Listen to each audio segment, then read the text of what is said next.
It all started with a phone call. I was closing up the cash register at my grocery store that evening when my wife, Grace, called. She said she'd be late, something about a deep clean at the church, and it could take a few hours. She told me not to worry. I calmly agreed, but as soon as I hung up, something clicked inside me. For the last few months, this feeling had been eating at me. Grace had started spending a lot more time at church, and every evening there was a new reason. A fundraiser, helping the sick, event planning. And even though she talked about it casually, I sensed it was fake. You know that sick feeling in your gut that tells you something's wrong? I'd been ignoring it for weeks, but not this time. I grabbed my keys and drove. The streets were nearly empty, and my heart was pounding in my chest. I was heading straight for that church. When I pulled up, I was met with absolute silence. Not a single light in the windows. The parking lot was empty. I walked up to the doors, locked. The church looked like no one had been there in ages. And that's when I knew she had lied. To give you the full picture of how absurd this was, my wife, Grace, is practically a local saint. She's the pillar of our community, known for her devotion to the church and her unwavering faith. Everyone admires her. Our marriage was considered rock solid. I always trusted her, never checked her phone, even though I knew the password. She was as clear as a mountain spring. At least, I thought she was. When she came home a few hours later, as calm as a saint, fresh from evening prayers, and started telling me how tired they were from scrubbing the floors, I could barely contain myself. There wasn't a shadow of a doubt on her face. She acted so naturally that for a moment, I questioned what I had seen with my own eyes. I just listened, feeling like a spectator in a theater where my wife was playing the lead role. I didn't sleep that night. I just stared at the ceiling while she snored peacefully beside me. The lie was obvious. The next morning, I woke up with a single purpose: to put an end to my doubts. I drove to an address downtown, to a small office with a simple sign, Charles Benson, private investigator. I laid it all out for him. He listened silently, without a hint of judgment in his eyes, and then simply said he'd take the case. The next 3 days dragged on like an eternity. Then the phone rang. It was Charles. The investigation was over. In his office, a thick yellow envelope lay on the table. My hands were trembling as I opened it. Inside were photographs. Each one was like a punch to the gut. The pictures showed Grace leaving a motel with a man I recognized instantly. Peter, a regular parishioner at our church, married. They were walking in together, casually, like people for whom this had long become routine. In other photos, they were leaving, laughing. Charles explained that the pictures were taken on different days, always during the times Grace was supposedly at church. This was the proof, the naked, unvarnished truth. I put the photos back in the envelope and walked out. I sat in my car for a long time, the envelope resting on my lap. Inside me, there was just a huge void, a mixture of disappointment and rage that was suffocating me. And so here I sit, staring at these photos, with only one thought in my head. What now? The doubts were gone. Doubt had turned into certainty, and certainty into pain. It was time to act, to face the truth. I had been fooling myself for too long, believing in an image that never really existed. I started the car and drove home. A clear plan was already forming in my mind. This time, I wouldn't hesitate. The lies were over. I gripped the envelope so tightly it felt like the paper might burst into flames in my hands. The photos played on a loop in my mind. As soon as I got in the house, I grabbed the phone. With a dry, firm voice, I dialed her number. She answered in her usual calm tone, saying she was still at church, finishing up a few things after a meeting that had run late. She sounded so casual that, for a moment, anyone would have believed her. I just answered with a short, "Okay," and hung up. I grabbed my keys again, got in the car, and drove straight there. When I arrived, I parked across the street from the church. It was just like last time. Empty, no movement, no lights. I picked up the phone and called her again. She answered with the same light voice and repeated the same lie, saying she was just finishing up and would be out soon.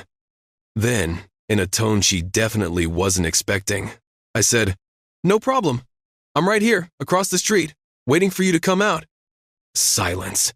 A thick, heavy silence that seemed to stretch on for an eternity. She tried to regain control, suggesting I go to the store to pick up groceries for dinner. She tried to sound natural, as if it were a normal request.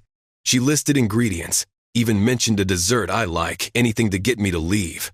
But I cut her off. "I'll wait right here, in this exact spot, until you come out." Another minute of silence. She had no way out. A short while later, I saw her.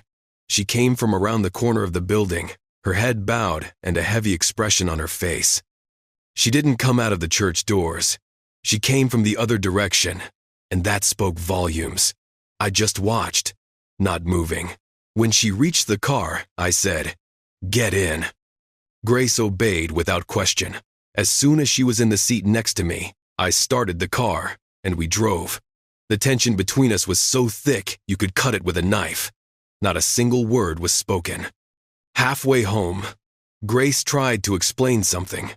Her voice was trembling. She said it was all a misunderstanding, that she had stepped away for a personal matter but was about to head back to the church. Her words were a jumbled mess of weak excuses that it seemed even she didn't believe. I remained silent. I kept driving, not looking at her, my face like stone, until we pulled up to the house. I parked, then picked up the envelope from the seat and simply placed it on her lap, without a word. She opened it. One glance was enough for her entire face to change. Tears. She tried to say something, stammered a few words, but her voice was drowned out by desperate sobs. Through her tears, she started begging for forgiveness. She said it was a mistake, that she was ashamed, that she never wanted to hurt me like this. She pleaded with me to listen, saying it all happened in a moment of weakness, and that she still loved me. I didn't take my eyes off the road, not reacting to her pleas. I drove the rest of the way to our house in silence, parked, and slowly turned to her. Firmly, without raising my voice, I said, "You have 1 hour. Pack your things and get out of this house." I got out of the car, leaving her there broken, in tears, with the photos scattered on her lap and shame written all over her face. My decision was final. There was nothing more to say. Grace went into the house, up to the bedroom, and hastily gathered her clothes, her heart breaking as she filled her suitcases and bags. Meanwhile, I waited downstairs in silence. Every minute that ticked by on the clock seemed to mark the end of an entire chapter of my life. Just before the hour was up, she came down with her bags and walked out without saying a word. I stood motionless, watching her cross the threshold, carrying with her the shame and the weight of her own decisions. As soon as she was gone, I picked up the envelope again, the same envelope that now felt like a verdict in my hands. I grabbed my keys and left. I had one more destination, dues with Div. So, after I showed Grace the door, my work wasn't finished. I drove to Peter's house. I was surprisingly calm, a kind of cold and collected I'd never felt in my life. I made every move that night with absolute clarity. I pulled up, got out of the car, and knocked firmly on the door. After a moment, Peter appeared. You should have seen the look on his face when he saw me on his doorstep, my expression serious, that same envelope in my hand. Without wasting any time, I said flatly, "I want to talk to your wife." He froze, but before he could say a word, Amanda, his wife, appeared in the doorway, surprised by the unexpected visit. Without changing my tone, I simply handed the envelope to her. No explanation. Amanda took it, confused, and the moment her fingers touched the photographs, I turned and left. I didn't say another word, didn't wait for a reaction. I just got in my car and drove away, knowing I had tied up all the loose ends. The divorce went through so quickly that even the lawyers were surprised.